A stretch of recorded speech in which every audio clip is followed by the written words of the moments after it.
September 14ஆம் தேதி 1949 இந்திய அரசியலமைப்பு நிர்ணய சபையில் இந்தியாவின் தேசிய மொழி குறித்த விவாதங்கள் நடைபெற்றுக் கொண்டிருந்தன. தென்னகத்தைச் சேர்ந்த தலைவர் ஒருவர் பேசினார். ஒரு மொழி இந்திய மொழியாக மட்டும் இருந்தால் போதாது, அம்மொழி இந்நாட்டின் பழமையான மொழியாகவும் இருக்க வேண்டும். அத்தகைய மொழியையே இந்நாட்டின் தேசிய மொழியாக ஏற்றுக்கொள்ள வேண்டும் என்ற கருத்து இங்கே முன்வைக்கப்பட்டது. அக்கருத்தை ஏற்று அரசியல் நிர்ணய சபை தேசிய மொழி பற்றிய முடிவை எடுக்குமானால் ஒரு உண்மையை இச்சபை முன்பு துணிவோடு கூற விரும்புகிறேன். இந்த நாட்டு மண்ணில் பேசப்பட்ட மொழிகளில் மிகவும் பழமையானதும் ஆரம்ப காலத்திலிருந்து பேசப்பட்டு வரும் மொழியாகவும் இருப்பதும் தமிழ்தான். எனது கூற்றை எந்த வரலாற்று ஆசிரியராலும் மறுக்க முடியாது, எந்த புதைப்பொருள் ஆராய்ச்சியாளராலும் எதிர்க்க முடியாது. உயர்தரமான இலக்கிய வளங்களும் நயங்களும் நிறைந்த மொழி தமிழ். இது எனது தாய்மொழி என்பதையும் தெரிவித்துக் கொள்கிறேன். அம்மொழியை நான் நேசிக்கிறேன். அம்மொழியை பற்றி நான் பெருமைப்படுகிறேன். பழமையான மொழியைத்தான் இந்நாட்டின் தேசிய மொழியாக்க வேண்டுமென்றால் இந்தியாவின் தேசிய மொழியாக தமிழைத்தான் ஏற்றுக்கொள்ள வேண்டும். அந்த குரல் கண்ணியத்துக்குரிய காயிதே மில்லத் என அழைக்கப்படும் இந்திய யூனியன் முஸ்லிம் லீக்கின் தலைவர் முகமது இஸ்மாயிலுடையது. காயிதே மில்லத் என்றால் சமூகத்திற்கு வழிகாட்டும் தலைவர் என்று பொருள். 1896ஆம் ஆண்டு ஜூன் 5ஆம் தேதி திருநெல்வேலி பேட்டை பகுதியில் பிறந்த காயிதே மில்லத்தின் தந்தை பெயர் மௌலவி மியாக்கான் ராவுத்தர், தாயின் பெயர் முஹையீதீன் ஃபாத்திமா. காயிதே மில்லத்தின் தந்தை திருவாங்கூர் சமஸ்தானத்தின் மன்னருக்கு ஆடை விற்பனை செய்பவராகவும் இஸ்லாமிய மார்க்க அறிஞராகவும் திகழ்ந்தார். தன்னுடைய 7ஆம் வயதில் தந்தையை இழந்த காயிதே மில்லத் தாயின் அரவணைப்பில் வளர்ந்தார். 18ஆம் நூற்றாண்டின் பிற்பகுதியில் சுதந்திர போராட்டத்தில் ஈடுபட்ட சில இஸ்லாமிய மார்க்க அறிஞர்கள் ஆங்கிலேயர்களை முழுமையாக புறக்கணிக்கும் வண்ணம் ஃபத்வா ஒன்றை பிறப்பித்தனர். அந்த ஃபத்வாவின் படி ஆங்கிலம் இஸ்லாமியர்களுக்கு ஹராம் என்றும் இஸ்லாமியர்கள் யாரும் அந்த மொழியை கற்றுக்கொள்ளக் கூடாது என்ற கருத்து உருவானது. இதனால் அந்த காலகட்டத்தில் பெரும்பான்மையான முஸ்லிம்கள் ஆங்கிலேய மொழிக்கல்வியை தவிர்த்து வந்தனர்.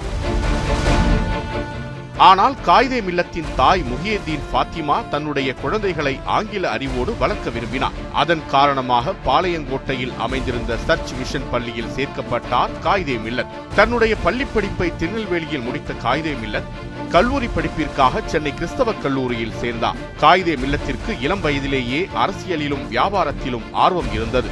1909ஆம் ஆண்டு திருநெல்வேலி பேட்டை பகுதியில் இஸ்லாமிய இளைஞர் அமைப்பை தொடங்கினார். மேலும் கல்லூரியில் படித்த காலங்களில் காங்கிரஸ் கட்சியில் செயலாற்றிய காயிதே மில்லத் ஒத்துழையாமை இயக்கத்தில் கலந்து கொள்வதற்காக தன்னுடைய BA தேர்வை புறக்கணித்தார். சென்னையில் அமைந்திருந்த ஜமால் முஹியீதீன் தோல் ஏற்றுமதி நிறுவனத்தில் உதவியாளர் பணியை தொடங்கினார் காயிதே மில்லத். தன்னுடைய உழைப்பால் வெகு விரைவில் அந்த நிறுவனத்தின் பங்குதாரராக உயர்ந்தார். அந்த நிறுவனத்தின் மற்றொரு பங்குதாரராக விளங்கிய ஜமால் அப்துல்லா சாஹிப்பை காயிதே மில்லத்தின் நிர்வாக திறன்களும் குணநலன்களும் மிகவும் கவர்ந்தன.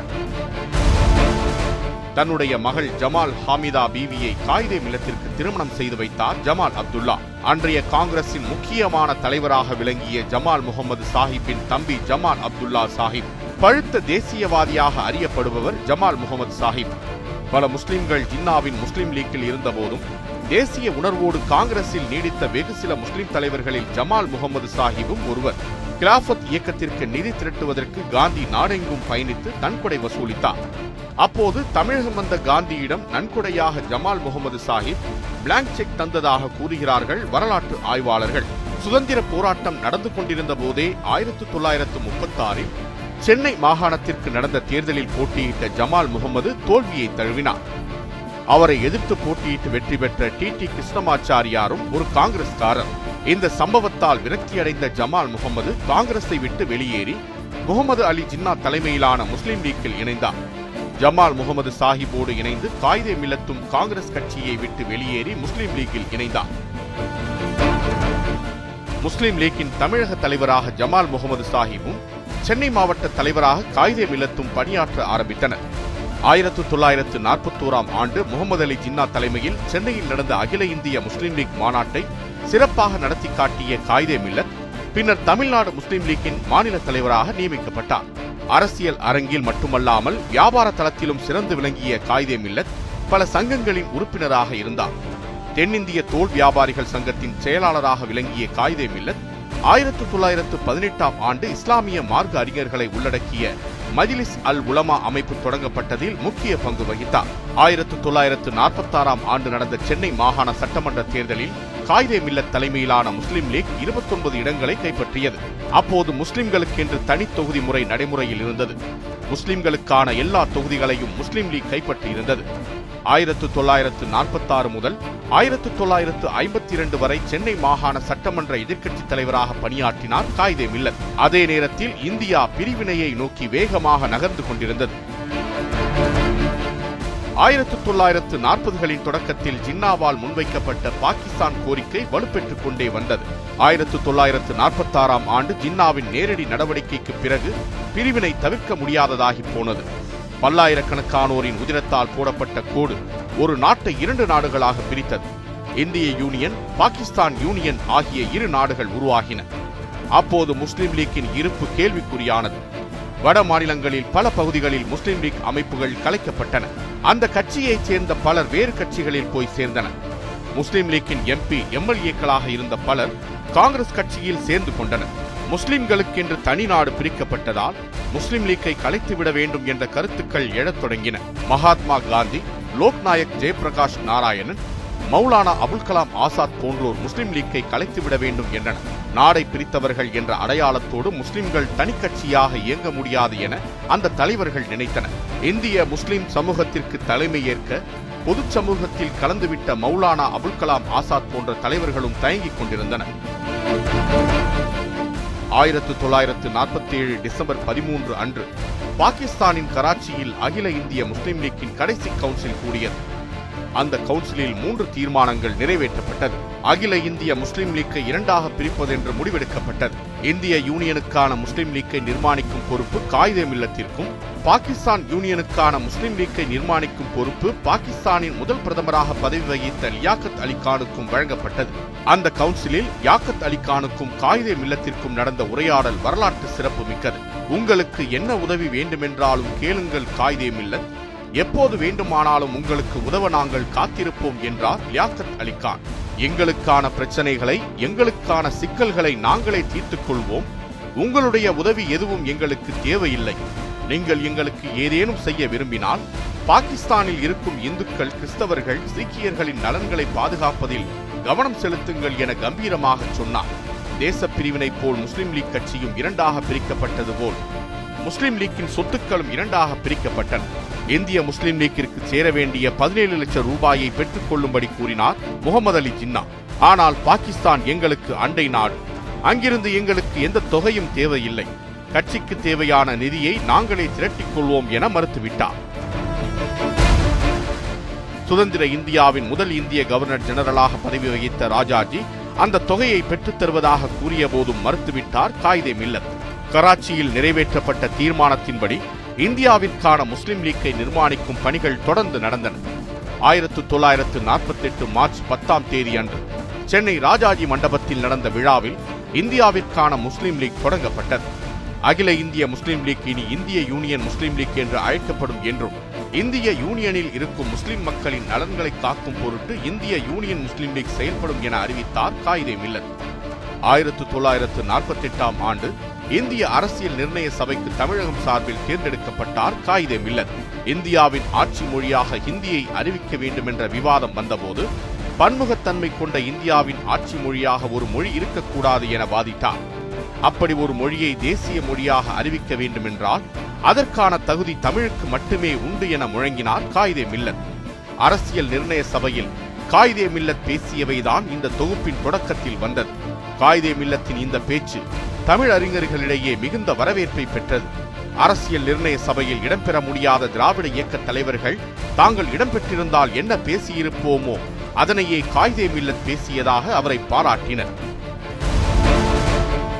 1952ஆம் ஆண்டு நடந்த நாட்டின் முதல் பொதுத் தேர்தலில் காங்கிரசின் சின்னத்தில் போட்டியிடுமாறு காயிதே மில்லத்திடம் கோரிக்கை வைத்தார் ஜவஹர்லால் நேரு.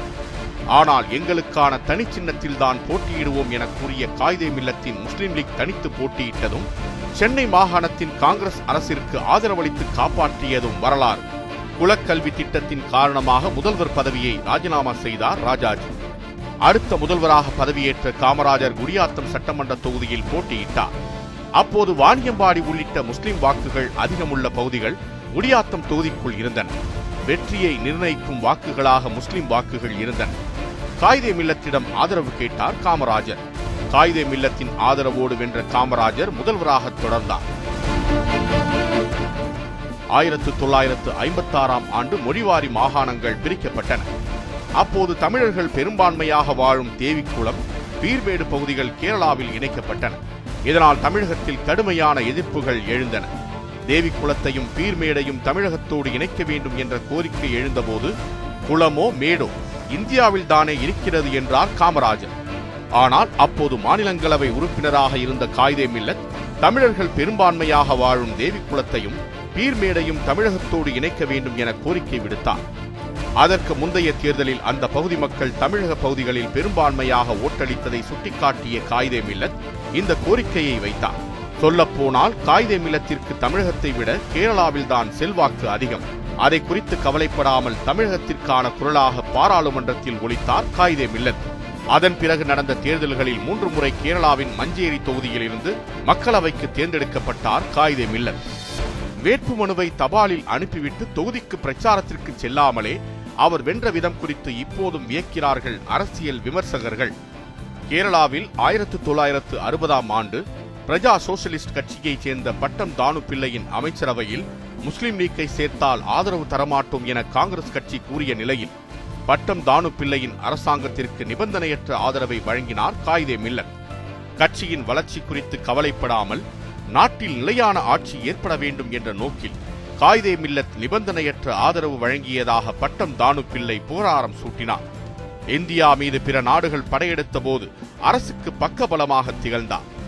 1962ஆம் ஆண்டு சீனா இந்தியாவை ஆக்கிரமித்த போது சீனாவை எதிர்ப்பதற்காக தன்னுடைய பெயரை முதல் எதிரியாக பதிவு செய்து கொள்ள வேண்டும் என்று பேசியதோடு தன்னுடைய ஒரே மகனை இராணுவத்திற்கு அனுப்ப சித்தமாக இருப்பதாக அறிவித்தார் காயிதே மில்லத். அதனை ஏற்றுக்கொண்ட அவர் மகன் மியாகான் இராணுவத்தில் சேர தயாராக இருப்பதாகவும் பிரதமர் நேருவிற்கு இது குறித்து பரிந்துரை செய்ய வேண்டும் என்றும் காயிதே மில்லத்திற்கு கடிதம் எழுதினார். சீன போர் நிதிக்காக நாடாளுமன்ற உறுப்பினரான தன் சம்பளத்தில் ஒரு பகுதியை பிடித்துக் கொள்ள வேண்டும் என மக்களவை சபாநாயகர் சர்தார் ஹக்கம் சிங்கிற்கு கடிதம் எழுதினார் காயிதே மில்லத். 1965ஆம் ஆண்டு இந்தியா பாகிஸ்தான் போரின் போது பாகிஸ்தானை எதிர்த்து இந்திய பாராளுமன்றத்தில் காயிதே மில்லத் பேசியது பதிவு செய்யப்பட்டு ஐக்கிய நாடுகள் சபையில் ஒளிபரப்பப்பட்டது. காங்கிரசுக்கும் முஸ்லிம் லீக்குக்கும் தனிப்பட்ட அரசியல் ரீதியாக பல முரண்பாடுகள் நிலவினாலும் தனிப்பட்ட முறையில் காயிதே மில்லத் மீது மிகுந்த மரியாதை செலுத்தினார் ஜவஹர்லால் நேரு. பல தருணங்களில் பல பிரச்சனைகள் குறித்து காயிதே மில்லத்திடம் கலந்தாலோசித்துள்ளார். அதே வழியை பின்னர் இந்திரா காந்தியும் பின்பற்றினார். 1966இல் பிரதமராக பதவியேற்றதும் பல்வேறு பிரச்சனைகள் குறித்து ஆலோசிப்பதற்காக காயிதே மில்லத்தை நேரில் அழைத்து பேசினார். வங்கிகளை தேசியமயமாக்கிய போதும் காயிதே மில்லத்திடம் ஆலோசித்துள்ளார் இந்திரா காந்தி. 1949இல் தமிழகத்தில் புதிதாக தொடங்கப்பட்ட திமுக 1957இல் தேர்தல் அரசியலுக்கு வந்தது. அந்த தேர்தலில் சில தொகுதிகளில் மட்டும் முஸ்லிம் லீக் திமுகவை ஆதரித்ததாக கூறப்படுகிறது. 1962ஆம் ஆண்டு நடைபெற்ற தேர்தலில் அதிகாரப்பூர்வமாக திமுகவோடு கூட்டணி வைத்தது முஸ்லிம் லீக். அந்த தேர்தலில் 50 இடங்களை வென்று பிரதான எதிர்க்கட்சியாக உருவாகியிருந்தது திமுக. அதில் காயிதே மில்லத்தின் பங்களிப்பு முக்கியமானது. அதற்கு அடுத்த தேர்தலில் திமுக தலைமையில் பல்வேறு கட்சிகள் இணைந்து ஆட்சியமைக்க 1962 தேர்தலில் திமுக பெற்ற வெற்றி அடித்தளம் அமைத்துக் கொடுத்தது. 1967ஆம் ஆண்டு சட்டமன்ற தேர்தலில் முரண்களின் மொத்த உருவமாக திமுக அமைத்த கூட்டணியில் காயிதே மில்லத்தும் இடம்பெற்றார். திமுக, ராஜாஜி தலைமையிலான சுதந்திரா கட்சி, முஸ்லிம் லீக், மாப்போசியின் தமிழரசுக் கழகம், சீபா ஆதித்தனாரின் நாம் தமிழர் கட்சி, மார்க்சிஸ்ட் கம்யூனிஸ்ட் கட்சி ஆகிய கட்சிகள் இணைந்து அந்த கூட்டணி உருவானது. கொள்கை முரண்களின் கூட்டணி என இது விமர்சிக்கப்பட்டது. திமுகவின் கூட்டணி தலைவர்கள் எல்லாரும் கழுதை மேல் ஏறி கோட்டை நோக்கி போவதாக சித்தரித்து கார்ட்டூன் வெளியிட்டது ஆனந்த விகடன் பத்திரிகை. காங்கிரஸ் தலைமையிலான ஆட்சி நடக்கும் கோட்டையை பிடிக்க கழுதையே போதுமானது என திமுக கூட்டணி தலைவர்கள் பதிலடி கொடுத்த போது கழுதை எப்படியாகிலும் இலக்கை சென்று சேரும், எனவே நமது வெற்றிக்கு இந்த கார்ட்டூன் கட்டியம் கூறுகிறது என்றார் காயிதே மில்லத். காயிதே மில்லத் கூறியது போலவே அந்த தேர்தலில் திமுக கூட்டணி வெற்றி பெற்றது. அரசியலை தாண்டி சமூக தளத்திலும் கல்வி தளத்திலும் காயிதே மில்லத்தின் பங்கு அளப்பரியது. 1950களின் தொடக்கத்தில் சென்னையில் செயல்பட்டு வந்த முகமதியன் கல்லூரியை அரசு பெண்கள் கல்லூரியாக மாற்றும் முடிவை சென்னை மாகாண அரசு எடுத்தது. இதனை மிக கடுமையாக எதிர்த்தார். அன்றைய உள்துறை அமைச்சர் சுப்பராயனை சந்தித்து இது குறித்து பேசினார் காயிதே மில்லத். ஒரு கல்லூரியை மீட்க காட்டும் ஆர்வத்தை ஏன் புதிதாக கல்லூரி தொடங்குவதில் நீங்கள் காட்டக்கூடாது என்ற சுப்பராயனின் கேள்வியில் உள்ள நியாயத்தை புரிந்து கொண்ட காயிதே மில்லத் பல பகுதிகளுக்கு சுற்றுப்பயணம் செய்தார். முஸ்லிம் சமூகத்தின் செல்வந்தர்களை சந்தித்த காயிதே மில்லத் நிதி திரட்டினார். அவருடைய முயற்சியால் சென்னையில் புதுக்கல்லூரி, திருச்சியில் ஜமால் முகமது கல்லூரி, அதிராம்பட்டினம் காதர் மொய்தீன் கல்லூரி, திருநெல்வேலியில் சதக்கத்துல்லா அப்பா கல்லூரி ஆகியவை தொடங்கப்பட்டன. சுதந்திரம் அடைந்த பிறகும் ஆங்கிலம் கற்றுக்கொள்வது ஹராம் என்ற எண்ணம் முஸ்லிம்கள் மத்தியில் நிலவியது. இதனால் மனச்சோர்வு அடைந்த காயிதே மில்லத் அந்த எண்ணத்தை போக்க பெரும் முயற்சிகள் எடுத்தார். முஸ்லிம் சமூக மக்கள் மத்தியில் ஆங்கில கல்வி குறித்த விழிப்புணர்வை ஏற்படுத்தினார். முஸ்லிம்கள் கல்வி நிலை மோசமான நிலையில் இருப்பது குறித்து எச்சரித்த காயிதே மில்லத் கல்வி கற்காமல் இருக்கும் முஸ்லிம்கள் குறித்தும் அவர்கள் கல்வி கற்காமல் இருப்பதற்கான காரணம் குறித்தும் கணக்கெடுக்கும்படி முஸ்லிம் லீக்கினரை பணித்தார். அவர்கள் கொடுத்த தகவல்களின் அடிப்படையில் முஸ்லிம்களின் கல்வி நிலையை சீரமைக்கும் பல பணிகளை மேற்கொண்டார் காயிதே மில்லத். பெண்களின் கல்வி குறித்த காயிதே மில்லத்தின் நிலைப்பாடுகள் முக்கியமானவை. பெண் கல்வி அனுமதிக்கப்படாத சமூக சூழலில் பெண் கல்வி குறித்து விழிப்புணர்வு ஏற்படுத்திய காயிதே மில்லத் முன்னோடியாக தன் வீட்டு பெண்களை கல்வி கற்க அனுப்பி வைத்தார். கலை, இலக்கியம் போன்றவற்றில் தீராத ஆர்வம் கொண்டிருந்தார் காயிதே மில்லத். சினிமாவை முஸ்லிம்கள் வெறுத்து ஒதுக்கிய போது அதன் முக்கியத்துவத்தை உணர்ந்து கொண்ட காயிதே மில்லத் சென்னையில் திரைப்பட கல்லூரி ஆரம்பிக்க வேண்டும் என்றும் எதிர்காலத்தில் சென்னையை இந்தியாவின் ஹாலிவுட்டாக மாற்ற வேண்டும் எனவும் தமிழக சட்டமன்றத்தில் கோரிக்கை விடுத்தார். காயிதே மில்லத்தின் கலை ஆர்வம் குறித்து அறிந்திருந்த அண்ணா அவருடைய ஆட்சி காலத்தில் 1968ஆம் ஆண்டு சென்னையில் நடந்த 2ஆம் உலகத் தமிழ் மாநாட்டின் தமிழ் அரங்கிற்கு காயிதே மில்லத்தை தலைமையேற்க செய்தார். உலகத் தமிழ் மாநாட்டில் காயிதே மில்லத் ஆற்றிய உரை அனைவரையும் கவரும்படி அமைந்தது. பழந்தமிழர் நாகரிகம் குறித்தும் பண்டைய தமிழர்களுக்கு அரபு நாடுகளுடன் உள்ள உறவு பற்றியும் அந்த மாநாட்டில் பேசினார் காயிதே மில்லத். தோல் பொருட்கள் மற்றும் இறைச்சி ஏற்றுமதி விற்பனையில் கொடிகட்டி பறந்தார் காயிதே மில்லத். தொழில்துறையில் புகழ் பெற்றதால் சென்னை துறைமுக பொறுப்புக் கழகம், தென்னக ரயில்வே ஆலோசனை குழு, இந்திய வேளாண்மை ஆராய்ச்சி கவுன்சில், தொழில் திட்டக்குழு, சுங்கவரி கழகம், தென்னிந்திய தொழில் வர்த்தக சபை உட்பட ஏராளமான அமைப்புகளில் உறுப்பினராக பணியாற்றினார். சென்னை இறைச்சி உற்பத்தியாளர் சங்கத்தின் தலைமை பொறுப்பில் 1946 முதல் 1972 வரை இருந்தார் காயிதே மில்லத். அந்த காலகட்டத்தைய தலைவர்கள் எல்லாரிடமும் நெருக்கம் கொண்டிருந்தார் காயிதே மில்லத். அரசியலின் இரு துருவங்களான பெரியார், ராஜாஜி ஆகியோரால் தம்பி என்றும் காமராஜரால் அண்ணன் என்றும் வாஞ்சையோடு அழைக்கப்பட்டவர் காயிதே மில்லத். திராவிட இயக்க தலைவர்களோடும் அவர் நல்லுறவையே பேணி வந்தார். முஸ்லிம்கள் நடத்திய மீலாது விழாக்கள் இதற்கு வழிகோலின. அடிப்படையில் மீலாது விழா மேடைகள் முஸ்லிம் சமூகத்தை மற்ற சமூகங்களோடு இணைக்கும் பாலமாக அமைந்தன. குறிப்பாக திராவிட இயக்க தலைவர்கள் முஸ்லிம் சமூகத்தோடு இணைந்து செயல்படுவதற்கான தளத்தை அவை அமைத்து தந்தன. பெரியார், அண்ணா, கருணாநிதி, அன்பழகன் உள்ளிட்ட திராவிட கட்சிகளின் தலைவர்கள் மீலாது விழா மேடையில் பேசுவதை வழக்கமாக கொண்டிருந்தனர். அப்படி ஒரு மேடையில்தான் திமுக பொதுச் செயலாளர் அன்பழகனை முதலில் சந்தித்ததாக பதிவு செய்திருக்கிறார் திமுக தலைவர் கருணாநிதி. இந்த நெருக்கத்தின் காரணமாகவே காயிதே மில்லத் உடல் நலிவுற்று மருத்துவமனையில் இருந்தபோது தன்னுடைய கோவை பயணத்தை பாதியில் ரத்து செய்துவிட்டு திரும்பினார் அன்றைய முதல்வர் கருணாநிதி. சமய நல்லிணக்கத்திற்காக தொடர்ந்து செயலாற்றி வந்தார் காயிதே மில்லத். தமிழகத்தில் ஹிந்தி திணிப்பிற்கான முயற்சிகள் எடுக்கப்பட்ட போதெல்லாம் அதனை எதிர்த்த காயிதே மில்லத் தான் மதத்தால் இஸ்லாமியன் என்றும் மொழியால் தமிழன் என்றும் பிரகடனம் செய்தார். தொடர்ச்சியான அரசியல் பணிகளாலும் சமூக பணிகளாலும் அதிகமான பயணங்களில் ஈடுபட்டு வந்தார் காயிதே மில்லத். அது அவரது உடலை கடுமையாக பாதித்தது. 1971ஆம் ஆண்டு நாடாளுமன்ற குளிர்கால கூட்டத்தொடரில் கலந்து கொள்வதற்காக டெல்லி சென்ற காயிதே மில்லத்தின் உடல்நலம் பாதிக்கப்பட்டது. நினைவிழந்த நிலையில் மருத்துவமனையில் அனுமதிக்கப்பட்ட அவர் உடல்நலம் சற்று தேறிய நிலையில் சென்னை திரும்பினார். சென்னை திரும்பி பின்னர் அவரது உடல்நிலை மீண்டும் மோசமடைந்ததால் சென்னை ஸ்டான்லி மருத்துவமனையில் அனுமதிக்கப்பட்ட அவர் சிகிச்சை பலனளிக்காமல் 1972ஆம் ஆண்டு ஏப்ரல் 5ஆம் தேதி நள்ளிரவில் உயிரிழந்தார். அவருடைய சமகால தலைவர்கள் அனைவரும் அவருக்கு புகழஞ்சலி செலுத்தினர். அரசியல் கண்ணியம் மறைந்துவிட்டது என மூதறிஞர் ராஜாஜி தன்னுடைய இரங்கல் செய்தியில் குறிப்பிட்டார். காயிதே மில்லத்தின் முயற்சியினால் உருவாக்கப்பட்ட புதுக்கல்லூரியில் வைக்கப்பட்டிருந்த அவரது உடலுக்கு அஞ்சலி செலுத்த சிறுநீர் வாளியை கையில் தூக்கியபடி வந்த பெரியார், நான் போய் இந்த தம்பி இருந்திருக்க கூடாதா என கூறி கண்ணீர் வடித்தார். அன்றைய முதல்வரும் திமுக தலைவருமான கருணாநிதி திமுக பொருளாளர் எம்ஜிஆர் ஆகியோர் நேரில் அஞ்சலி செலுத்தினர். காயிதே மில்லத்தின் இறுதி ஊர்வலத்தில் லட்சம் பேர் கலந்து கொண்டிருப்பார்கள் என சில தகவல்கள் தெரிவிக்கின்றன. புதுக்கல்லூரியில் இருந்து உடலடக்கம் செய்யப்பட்ட திருவல்லிக்கேணி வாலாஜா பள்ளிவாசல் வரை 3 கிலோமீட்டர் இறுதி ஊர்வலத்தில் நடந்து சென்றார் எம்ஜிஆர்.